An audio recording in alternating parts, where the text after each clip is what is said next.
There is a lie every busy woman over 40 tells herself, I'll start running again when things calm down, after the school year ends, after the baby sleeps through the night. Here's a truth that took me years to accept. Things don't calm down. Not at 40, not at 45, not at 50. Chaos doesn't politely step aside so you can go for a jog. So the question is not when you'll find the time. The question is, what's the minimum effective schedule that works inside the life you already have? I built one. I use it for myself, between patients, between meetings, between everything. I'm going to hand it to you. I'm Dr. Sandesh Pandit. I'm board certified sports medicine physician and endurance runner. I spend my days in clinic with women over 40 who are trying to stay active, stay healthy, and stay sane inside impossible schedules. I treat their injuries, I hear their frustrations, I see what works and what does not. And I married one, so trust me, I understand the chaos. And I built this running schedule the hard way by being a busy professional who had to figure out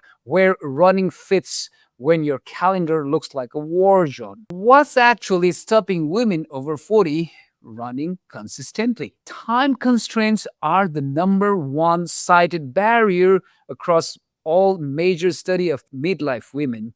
Busy lives, competing priorities, everybody needs something from you, and by the time everyone is fed and house is quiet, you are too wiped to lace up. But here is what the schedule also found. And this is the part that changed how I talk to my patients about it. It's just not lack of time, it's not prioritizing yourself. 84% of the women in one study fell into inactive or low activity categories, not because they couldn't find 30 minutes, because they didn't believe those 30 minutes were theirs to take. Exercise felt selfish, like stealing time from the family, from the things that actually matter. And here is what makes it worse. 88% of the female athletes between 40 and 60 report sleep problems. 83% report exhaustion. 63% report joint discomfort. We are flipping that script today because the research also shows something beautiful. Women who stay active, they exercise because they reframed it not as a luxury, not as vanity, as something they do to feel sane. The most important facilitators of exercise in midlife women, it's not weight loss,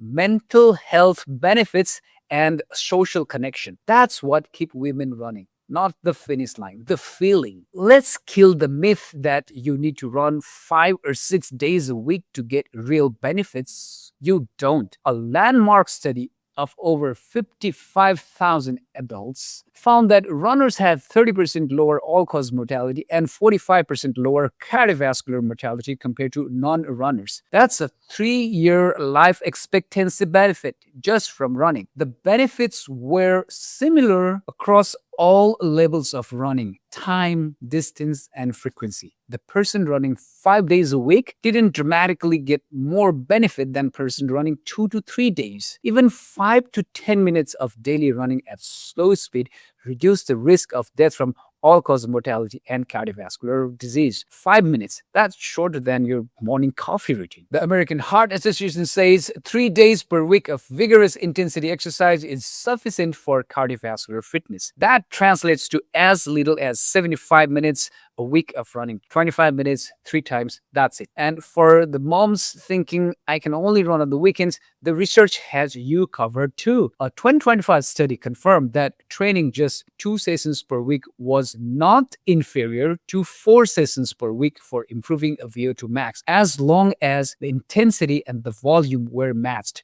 2 sessions, same result. You don't need a 5-day running plan. You need a plan that you actually do. Priya is 43, 2 kids, 7 and 11, works full-time in corporate finance, commutes 40 minutes each way. Her husband travels for work 2 weeks a month. She has exactly 0 family nearby. She used to run, loved it. Did a half marathon at 38, then life happened. The second kid, the promotion, the commute. She hadn't run consistently in almost 4 years when she came to see me. Not for running, for back pain and exhaustion. When I asked about exercise, she actually laughed and said, "Doctor, when?" So we sat down together and did something I do with a lot of patients. We didn't build a training plan, we built a time audit. Where are the actual pockets? Not the ideal one, the real one. Here's what we found.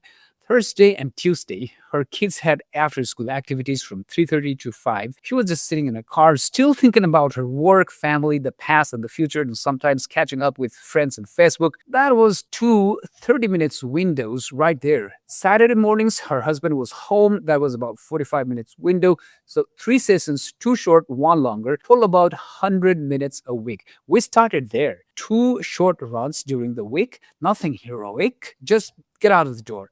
One longer weekend run, and two other mornings, 20 minutes home strength routine before the kids woke up. Within 8 weeks, Priya's back pain has much improved. Her sleep was better, her energy was different, and she told me something I never forget. I didn't know I was allowed to do this little and have it count. She was allowed, and you are too. Here is the schedule. This is not what I prescribe. This is very close to what I do. I'm a full-time sports medicine physician. I see patients all day. I train and just did my 7th marathon. And most of my weekday runs happen during the lunch break. Not because I have flexible schedule, because I made this schedule flexible enough for 30 to 40 minutes window. Monday, strength training, 20 to 30 minutes, squat, deadlift, single leg work, or you can do it at home too. This is your injury insurance, non-negotiable for runners over 40. Tuesday, short run, 25 to 35 minutes, easy pace conversational. Wednesday is a rest, gentle day. I typically go for swimming and why. Thursday is a quality run, 30 to 40 minutes. This is where magic happens. Interval, tempo, VO2 max, pick one. This is a session that moves your fitness forward.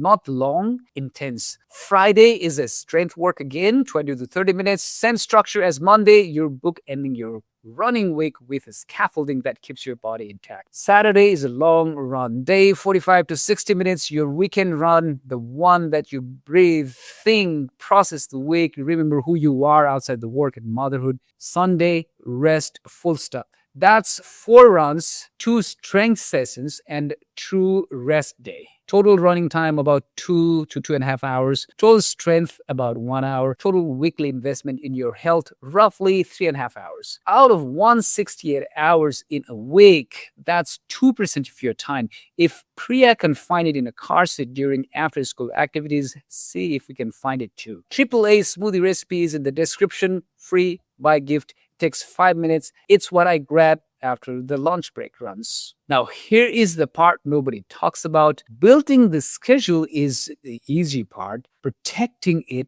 is the hard part. Life attacks schedules. Kids get sick, meetings run over, sleep collapses. You miss Tuesday's run, and by Thursday, you're convinced yourself the whole week is shot. 3 strategies from research that actually work. Number 1 is called implementation intentions. Fancy name, simple idea. Don't just plan what you'll do. Plan when, where, and how. I will run on Tuesday at 3:45 from the school parking lot for 25 minutes. The more specific the plan, the more your brain treats it like an appointment, not a wish. Studies show that this technique significantly increases physical activity and self-efficacy in midlife adults. Tell yourself that you already have an appointment with yourself. Second, track something, anything, steps, minutes, a check mark on a calendar. Wearable trackers increase physical activity by about 1,850 steps per day. And that's clinically meaningful. 1,000 extra daily steps lowers mortality risk by 12%. You don't need a fancy app. You need a visible record that says, I showed up. Third, connect it to someone. The research here is striking. Interpersonal strategies, running with a friend, joining a virtual group, texting a buddy, added 27 extra minutes of daily physical activity